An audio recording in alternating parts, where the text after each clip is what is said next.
Greetings, folks. Welcome to another one of my live readings. This is my 25th, I believe, which is quite terrifying, really, you know, considering when the first one I did, I only really did it because we just, like, got into COVID land. So it was a case of, got to do something, being as can't go to bookshops. And the fact that I'm still doing them, it's frankly terrifying. So tonight, what I'm going to be doing is I'm going to be reading you my story of paranormal investigation and cosmic horror, Voices on the Wind, which is from the Emerald Bay Books anthology, Forbidden Dreams. Now, anybody out there, that is a cover. It's an octopus in space. I mean, how awesome is that? Sorry, I love it. I love that cover. It's an octopus in space. What's not to love? So yeah, I'm gonna read that for you in a little while.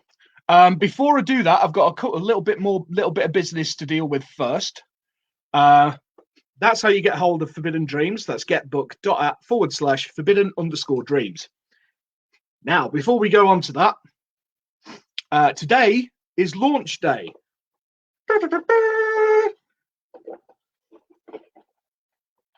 Woohoo! For Carpe Detritus, which is a mini book, very, very sexy little book. I'm sure you'll agree.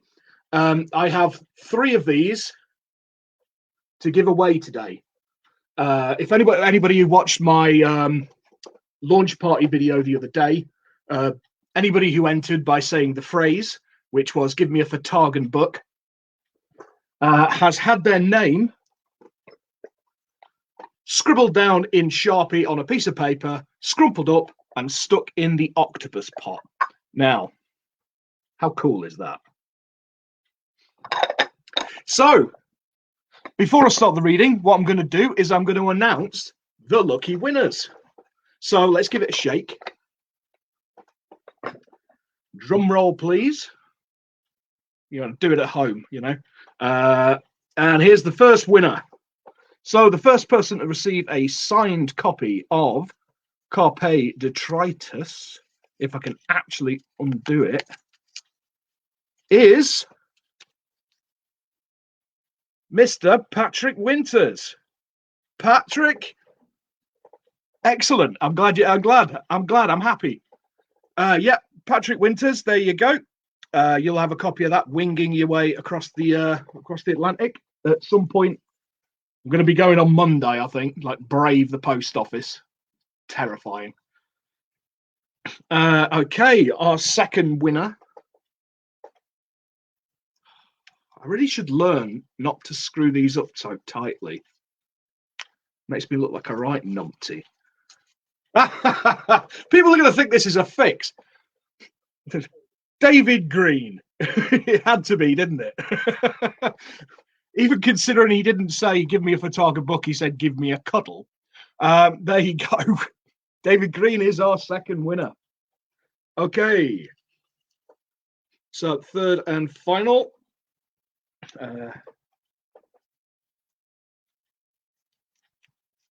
What we got? We got Jennifer Garrett. Well done, Jennifer. Congratulations. Congratulations to all 3 of you. I will be in touch and I'll get your address and then I'll send your books out to you. So excellent. Huzzah! Right. As always, when I've done these, I will open for questions. So if you have any questions, get them down in the comments section. I will go through those when we finish. Okay, let me just change that back to Forbidden Dreams. There we go. Right. Are you all sitting comfortably? Right then. Apologies if if I sound a bit ropey today. It's basically pollen is kicking my ass. Like seriously, it's seriously kicking my head in today. So if I start sneezing, anything like that, just ignore it.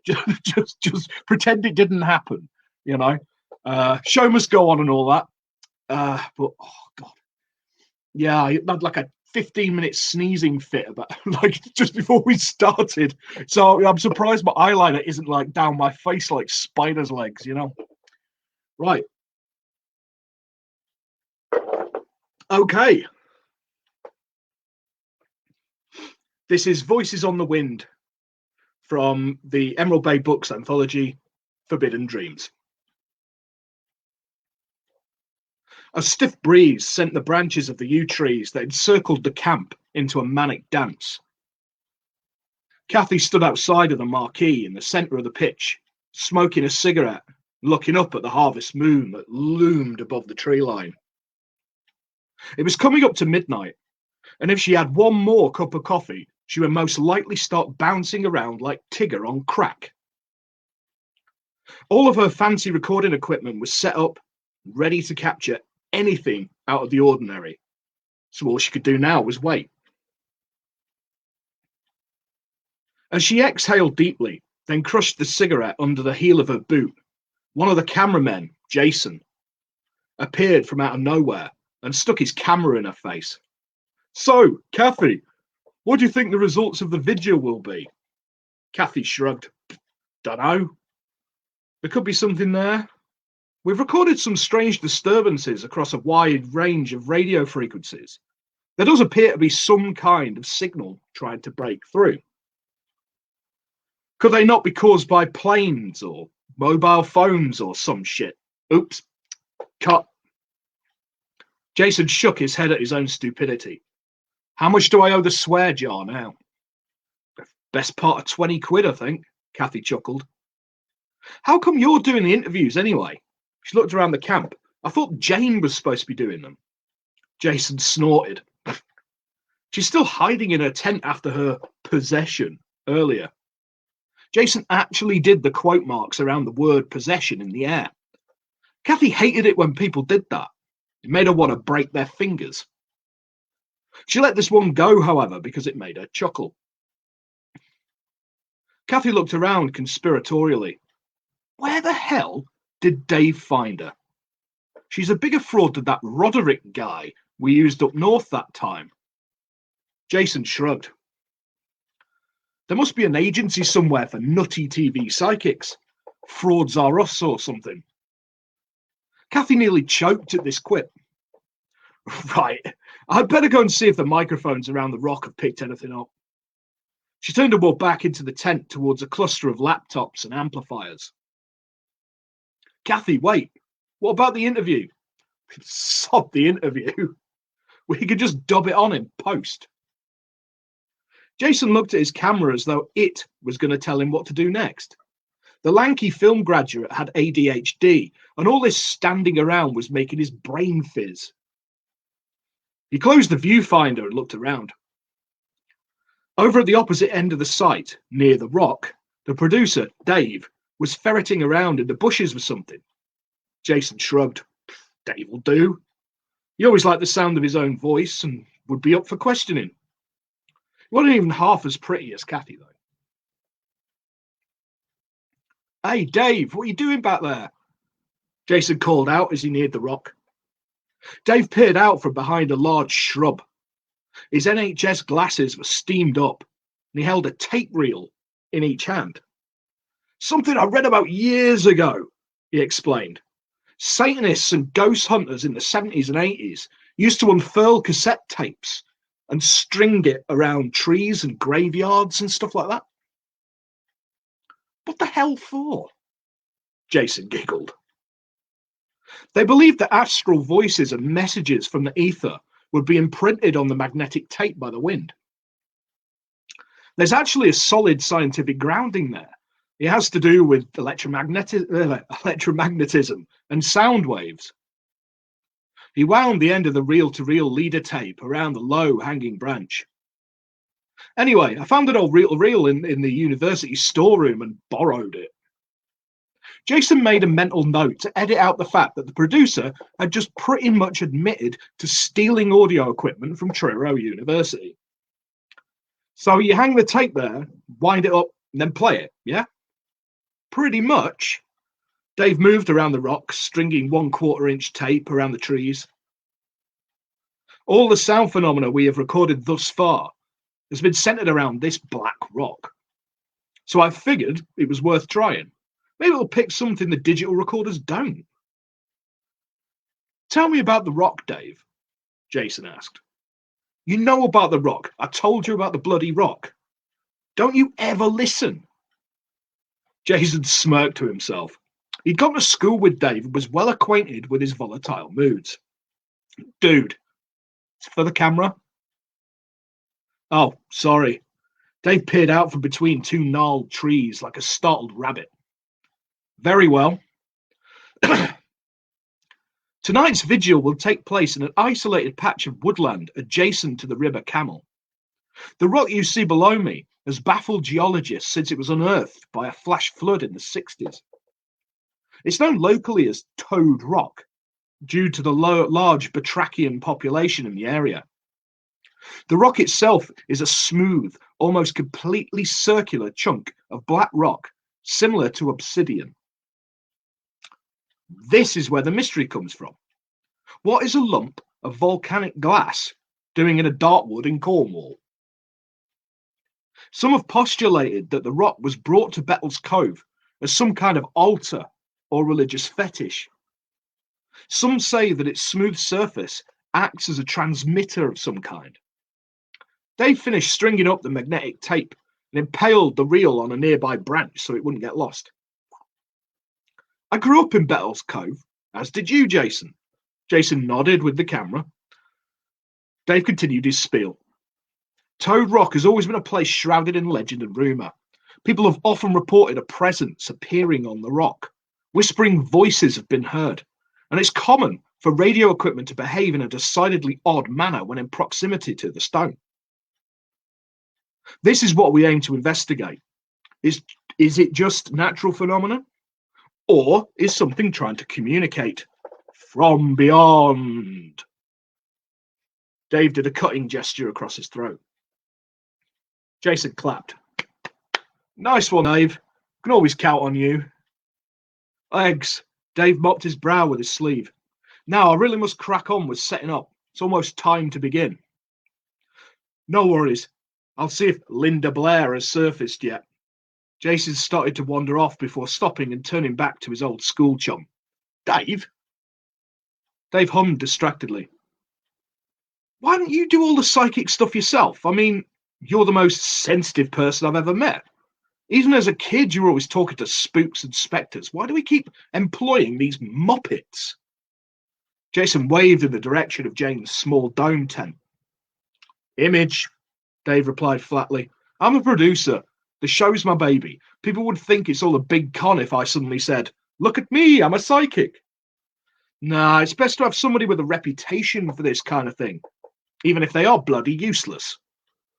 Hopefully the results of our experiments will speak for themselves. Jason pocketed the camera and silently agreed with Dave. It would be nice to get some concrete proof this time. Their last few vigils had seen some impressive events, but nothing that the skeptical couldn't explain away as mere trickery.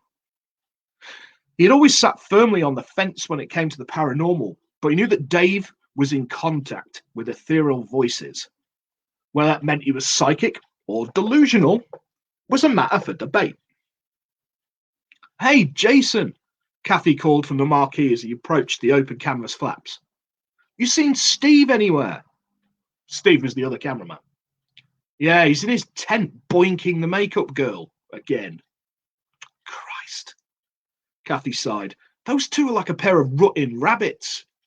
Go and tell them to put some bloody clothes on. Get out here, would you? He needs to get the thermal imaging doohickey set up. And Tom here has got a spot the size of Jupiter on the end of his nose that Fiona needs to cover up. Pronto. Hey. Tom looked up from the screen and poked the end of his nose, saying self-consciously. Kathy smiled and shrugged. As Jason skulked off towards the cluster of small tents, she looked over at Tom's screen. How's cleaning up those waveforms going? Tom looked at her with a strange look in his eyes. Yeah. It's, yeah, good. There was something furtive in his demeanour that made Kathy slightly uneasy. He looked haunted somehow, and not in the way that they all hoped. You're going to elaborate, or I'm going to have to guess. Kathy stood up and walked over to where Tom sat hunched over his laptop. On the audio editing software open on the screen, he had assembled a kind of pattern using static bursts they had recorded from an old FM radio. They had recorded its output over an hour, and Tom had spent twice as long identifying and isolating snatches of audio, then clearing them up as best he could. I'm sorry, it's just... Tom removed his headphones, passed them to Kathy. Here, it's easier if you listen. Kathy slipped the cans over her ears and waited for Tom to cue the audio. He looked her in the eye before hitting play. The shaken look in his green eyes gave her a moment of disquiet. She nodded that she was ready, and he clicked the mouse. Belching from the headphones came 30 of the most disturbing seconds of audio that Kathy had ever heard. It throbbed almost like a pulse, and raced along on a strange rhythm. Cries of what sounded like chanting voices built along with a throb to a wild crescendo. It sounded like a pack of tormented souls were taking part in an orgy of bloodletting. Kathy winced as the sound of screams built from under the din to an overpowering shriek. Then something else spoke. Kathy let out a startled cry and launched the headphones across the tent. What the living fuck was that? Tom didn't reply. He couldn't. His teeth were chattering together uncontrollably. She had freaked out after a brief exposure to the inhuman guttural croak, whereas he had spent hours listening to it over and over and over again. He had listened to it so often that somehow the strange dialect had started to make some kind of weird sense to him, and it didn't make for easy listening. Kathy fidgeted nervously and stared at the waveform on the screen. What did you do? Is that some kind of loop? Tom nodded frantically. Yeah. It was a pattern that kept looping over and over. I cut it up into its constituent parts, then layered them on top of each other. That's an hour's worth of recording mixed into a single 30-second file. I thought we must have picked up a faint music signal from a local radio station or something. Then I heard that. Kathy straightened up and fished a cigarette out of his box. She lit it with a match, took a deep breath and held it. She couldn't put her finger on what had disturbed her so completely. As a sound engineer that specialised in EVP, she had heard all kinds of disturbing recordings, some allegedly from the devil himself. The main difference, she mused, was that she knew this was real. She had listened to the hour feed herself and could hear the various parts as they were recorded. They sounded innocuous enough at the time, and it was only when they were mixed together that they became disturbing. Exhaling a deep cloud of bluish smoke, Kathy turned to Tom. The jittery sound tech was currently chewing the nails on his left hand down to the quick. Can you burn it as an MP3 and send it to my computer? Tom nodded. Yeah. We need to make a transcript of this. No! Tom blurted out without thinking. What the hell's the matter with you? Kathy said in a remarkably soothing manner. Calm down. It's just an audio file. That's all. Yeah, sorry. Tom looked down at his feet as embarrassment burned his stubbly cheeks a deep shade of red. I mean, it's impossible. I don't think it's a real language, at least not a language that we know. He was right. Kathy shrugged. So write it down phonetically. Tom looked at her with pleading eyes. She wanted to shake him and tell him to get a fucking grip, but she would have felt like she had just kicked a puppy. I'll help you with it, she smiled. This seemed to placate Tom's nerves to a degree. He nodded and forced a smile.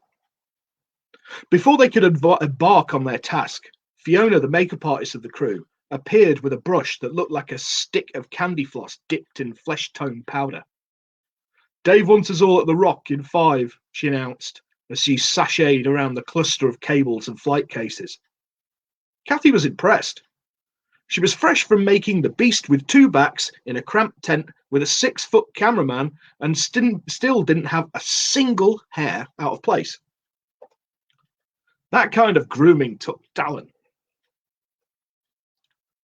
Before Tom could utter a sound, Fiona descended upon him and planted the brush on his bulbous snout with a muffled poof. A cloud of powder engulfed the startled man's face as he struggled against the skilled fingers of Fiona. This finally broke the oppressive mood like a torrential downpour following a heat wave. Kathy burst into fits of giggles. Tom looked affronted for a second, then joined in. Fiona, bless her cotton socks, didn't have a clue what was going on. She fixed them with an icy look that could have chilled the pants off a polar bear, then strutted out of the tent with a huff. After a few minutes of uncontrollable hysterics, Kathy and Tom wrapped up against the gathering wind and joined the group over by the mysterious rock. "Who are you?" Jane asked.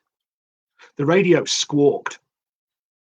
The noise set Kathy's teeth on edge and Tom nearly leapt into the air. Jason spotted Tom's jumpiness and gave Kathy a questioning look. She shook her head to say, "I'll tell you later." "Are you friendly?" Tom gasped, and all his muscles tensed in an instant as the infernal radio let out a stream of noise that sounded worryingly like laughter. "Stop!" Tom yelped. "You've got to stop!" He waved his arm in Dave's direction. "Turn off the radio, for God's sake! Turn it off!" "Tom, calm down," Kathy barked. "Go back to the fucking tent." All eyes and cameras had turned to Tom and Kathy, so nobody noticed the change come over Jane. Her body trembled and her fingers twitched madly, as if they were trying to pluck the moon from the sky. "The sleeping god awakes," Jane cackled like a crazed old crone. Her eyes rolled back into her skull, showing only 2 white orbs. Her mouth twisted into a disturbing rictus. "The sleeping god demands a sacrifice." Now everybody was staring at Jane. Tom shook and gibbered. "Turn the fucking radio off!" The radio was emitting a high-pitched whine as Jane jerked and lurched towards Fiona. "You will be my offering!" Jane crowed as she grabbed Fiona by the hair and brutally yanked her head towards the rock. Fiona screamed and thrashed her arms around. Steve bellowed at Jane to let his paramour go, but the possessed woman was oblivious to everything except whatever voice was controlling her. "Cut it out, you crazy bitch!" Kathy screamed and let fly with a sharp right jab that caught Jane square on the jaw. Her head snapped backwards as she clattered into the table holding the recording equipment. The radio and the laptop it was connected to crashed to the cold, hard rock. The radio shattered upon impact and the static stopped. Jane instantly crumpled to the floor like a puppet with its strings cut. Everyone stood and looked at each other with mouths agape. The only sound was the gentle rustle of the leaves in the night air. Jason grinned awkwardly. Cut?"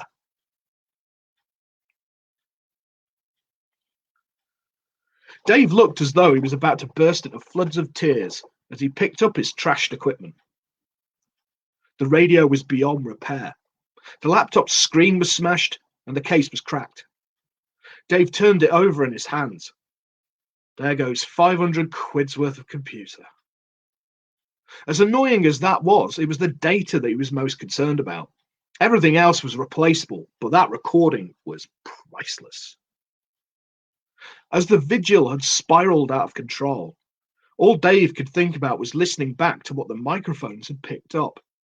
Sounded like Jane, fraud or not, was holding some kind of conversation with the radio. This was the data that was going to once and for all prove the existence of the great beyond. And that stupid psychic trashed it. I'm sure the hard drive will be fine. Kathy smiled, trying desperately to smooth his ruffled plumage.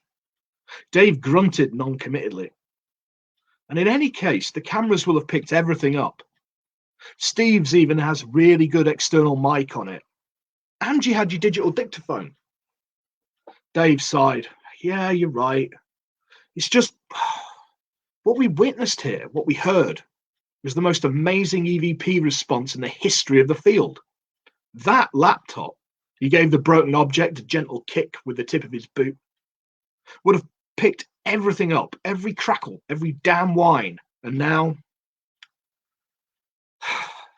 He stopped and looked around. A grin spread across his face. Maybe. Jason cocked an eyebrow at Kathy and walked off in the direction of the tent. I'm going to start packing up.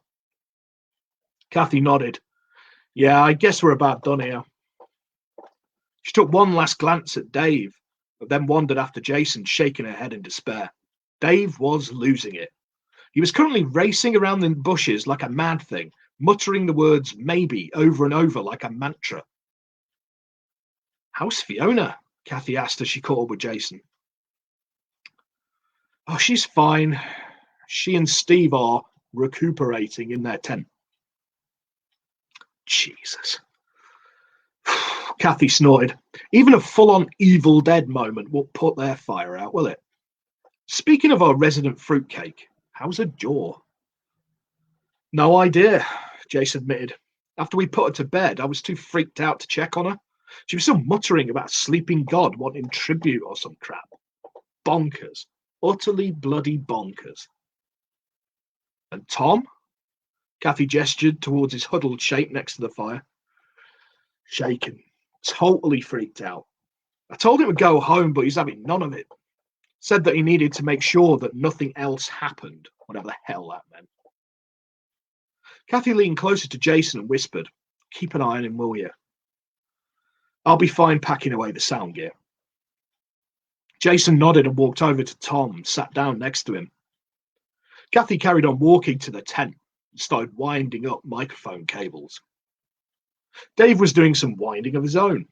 He had carefully retrieved the magnetic leader tape and had painstakingly wound it onto its spool. Please, please, please, please, please, please, please, he whispered to himself as he scurried towards the marquee tent. Kathy was so engrossed in what she was doing that she barely noticed Dave come into the tent. Can I use your laptop? He asked. Kathy grunted in the affirmative, picked up the microphone case and headed out to the van. Retrieving his purloined reel-to-reel machine from its case, Dave set about hooking it up to a microphone that jacked directly into the laptop. Next, he found Steve's camera and set it up on the bench opposite the player. Finally, he set up his digital recorder. If anything was captured on the tape, then he was damn sure that he was going to record it for posterity. Analog tape experiment 1. He intoned gravely for the benefit of the camera, then hit the green button, crossed his fingers.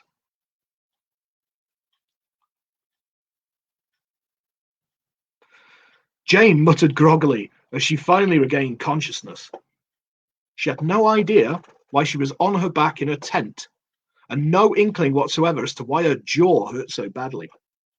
She rolled off the airbed and crawled out of the tent. The wind was getting up. The tents fluttered and flapped madly. It whistled through the trees and sent leaves skittering past her feet. It would have been a tranquil evening if it hadn't been for the wind and the sounds of wild fornication coming from a nearby tent. Jane tutted and rolled her eyes. Young people today. And all that. Slowly she started to make her way back towards the marquee. She could still see Dave. She could see Dave off in the far corner. His face was as white as a sheet, and his eyes danced with a manic glee. It looked like he was listening to something. The sounds coming from the tape twisted, writhed, undulated. There was an almost hypnotic beat to it. Dave was ecstatic. It had worked. It actually worked. He had captured voices on the wind. As Jane neared the tent, she started to hear something carried on the breeze. Strangely familiar, but she couldn't put a finger on why. It looked as though everything was being packed up. She decided to lend a hand loading up the van and picked up the nearest box. It was the cooking utensils and barbecue equipment from earlier that afternoon. Once she had it balanced correctly, she started to walk in the direction of the tents and the van beyond. The reel came to an end just as Kathy returned. She looked over at Dave. "What are you doing?" There was a note of concern in her voice that wasn't intended. "It worked. I recorded the beyond." "Good for you," Kathy snapped. "Now, can you help me pack this stuff up?" Dave grinned. "Of course." He stood upright, then almost instantly sat down again. Something had crossed his mind. It didn't sound quite right, like it was distorted. He scratched his chin. "Backwards! The damn tape is backwards!" Kathy growled under her breath and left him to it. She knew only too well that there was no communicating with him when he was like this. Dave switched the reel over and hit the button. Kathy heard the cacophony erupt from the speakers. Almost instantly, the wind rose to a gale, and one of the tents in the distance burst into flames. Tom screamed as he heard the sounds pouring out of the tent. Jason tried to grab him to calm him down, but he wriggled free and ran towards the marquee. "For the love of God, stop!" he screamed over the din. Kathy broke down and sobbed as the sound of screams came from the direction of the burning tent. She was so overwrought that she failed to notice a wild-eyed Jane skulking towards the marquee, brandishing cooking utensils and lighter fluid. Dave stood with his arms aloft and his mouth wide open as the tape played its unholy tune. It was some kind of ritualistic chant, the purpose of which it was probably best not to think about. Tom burst through the flaps and lunged for the recorder with a mallet in his right hand. He only made it halfway when the frenzied form of Jane cut him off and plunged a barbecue fork through his neck. His white t-shirt turned crimson as he choked, spluttered, then keeled over. "Tom!" Jason cried in horror. Jane reeked of smoke and lighter fluid. Her body trembled, shook, and jerked along with the insidious sounds coming from the speakers. The wind had built into a fierce cyclone around the pounding rhythm of the tape. It was so strong that it started to carry the chairs and equipment that was outside off with it. Kathy screamed in terror when she saw where it was being taken to. Above the rock was a huge protoplasmic entity that looked like a monstrous, hairy toad with bat-like wings. Its repulsive, fleshy maw hung agape, and its leathery pink tongue slurped and drooled. The wind wasn't blowing things away. The creature was sucking them in. "He has come," Jane trilled. "The sleeping one is awake. Ie Sasogua!" Jason shoved her aside and surged towards the player. Maybe if he could turn it off, they would be all right. This was what he hoped as he watched the corpse of his friend Tom fly through the tent flap and into the night.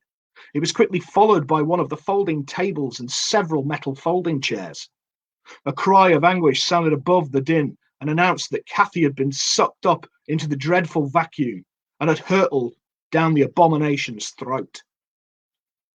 As the tape neared its dreadful climax, Dave joined hands with Jane, and they willingly ran out of the tent to their doom.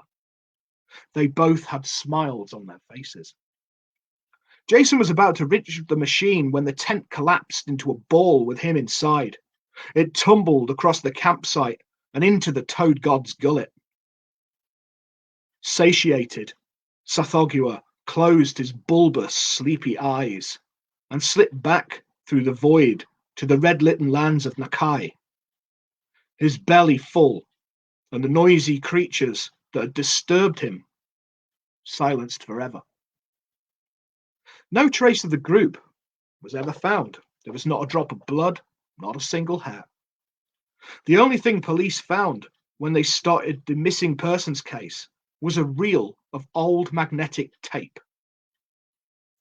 It was sent to the lab, but it appeared to have been recently erased. The end. There you go. That was Voices on the Wind from the Emerald Bay Books anthology, Forbidden Dreams. There's all cosmic horror in here, so there's plenty of like Cthulhu mythosy stuff in there as well. Yeah, that one is obviously one of my favorites. My favorite mythos deities, aside from Squidface himself and well, obviously Jerigathy because he's mine, is Tsathoggua. He was a creation of Clark Ashton Smith's. I just love it. I just love him. He's brilliant. This gluttonous, slothful toad god. I just think he's a great creation. Okay, so I will have a look and see if there is any questions before I wrap up. Like I say, that's how you get hold of a copy of the book. That's getbook.app/forbidden_dreams. Okie dokie. Hello. Yep. There we go. Look at evening tentacled terrors. Yeah, there's loads of them lurking. I've got a loadout today. I think I've got 1, 2, 3, 4, 5, 6. There's 7 tentacled terrors lurking behind me today. Okie dokie. It wasn't a fix. Hey, yeah, Patrick. Yeah, well done, mate. It wasn't a bloody fix. I know as soon as I pulled it out, it was just, oh man, everyone's going to think this is a fix. Oh well. Yes, David, you can have a cuddle too, mate. Excellent. Yeah, David has a question. For which Drabble call did this story bring in life? You know, it may have done. No, actually, I think it was actually. Oh, that was it. It was originally meant for Scary Snippets Campfire Edition, which would have been a 1,000 words flash piece. And this is like nearly 6,000 words. So yeah, you're not far off. You're not far off. Oh, here we go. Go away.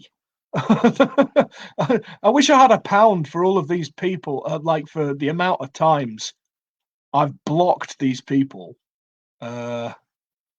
So yeah, just ignore them, people. I will just block them. Yep. Okay. John Lane says, love your readings as always, Tim, but my phone might die any minute. Cheers, man. You can always catch up later. Yes, seriously, don't click on them guys. It's a con, basically. As soon as I get off, I'll just delete it all and block the guy. Excellent. Cheers, Dom. Yeah, I'm glad. Yes. Nice. Good job getting through it. Needed Derek Akora. Yeah, well, the comment Roderick up north, that was a nod and a wink. You're never gonna top Derek Akora's Mary Loves Dick, are you? It's one of the funniest things I've ever seen. Cthulhu Mendees in at his best. Cheers, Craig. Excellent. Yeah, Michelle, fantastic. Love your twisted tales. Thank you. Yep, thanks. Yeah, cheers, man. Yeah, thanks. I'm glad everyone enjoyed that. I mean, it's one I'm quite pleased with. Yeah, because I mean, I think most people like in Britain of a certain age will have seen Most Haunted. Yeah. And when I was working at a pub, and I lived above the pub and the Fellows in Dudley in the West Midlands, it backed onto Dudley Castle, and they were actually doing the live Most Haunted thing there. I ended up feeding the crew. They came in the restaurant. Yeah. And one of my mates, Jay Cooper, was actually, because he worked at the zoo and castle. He did tours and all that kind of business, but he also did ghost walks and stuff like that. Uh, and we were both obsessed with an Alien Sex Fiend song called "Sample My Sausage," and it sampled Robbie Coltrane as Dr. Johnson in Blackadder going "sausage, sausage," and we used to just yell this at each other. It was just silliness. Uh, and I persuaded him when he was doing this bit to camera to say that sometimes you could smell sausage in the Great Hall. I'm just very proud of that. Yeah. So yeah, I think, and I just find it really quite interesting, like these kind of stuff. And I like it from the audio, the technical standpoint.